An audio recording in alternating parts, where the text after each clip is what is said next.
Salam Media. Hari ini, Senin tanggal 16 Januari tahun 2023, Kuat Ma'ruf dan Bribka Riki Rizal menjalani sidang tuntutan kasus pembunuhan Brigadir Nopriansyah Yosua Huta Barat atau Brigadir J. Pengacara Kuat Ma'ruf minta kliennya dibebaskan dari dakwaan pembunuhan Yosua. Sidang tuntutan digelar di Pengadilan Negeri Jakarta Selatan pukul 9.30 waktu Indonesia Barat. Senin, tanggal 16 Januari tahun 2023.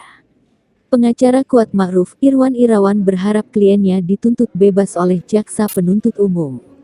Harapannya dituntut bebas karena dari fakta-fakta persidangan tidak satupun alat bukti yang mengarah adanya keterlibatan Kuat Ma'ruf dalam penembakan Yosua di Duren 3, sebagaimana isi dakwaan JPU, katanya, Minggu tanggal 15 Januari tahun 2023. Ia mengatakan tidak ada komunikasi antara Kuat Ma'ruf dengan Ferdi Sambo terkait pembunuhan Yosua, baik di Saguling maupun Magelang. Kuat Ma'ruf juga tak terlibat eksekusi Yosua di Duren 3. Ada dua lokasi yang diduga awal adanya perencanaan pembunuhan, pasal 340, Magelang dan Saguling. Di kedua lokasi ini Kuat Ma'ruf sama sekali tidak pernah berkomunikasi dengan Ferdi Sambo.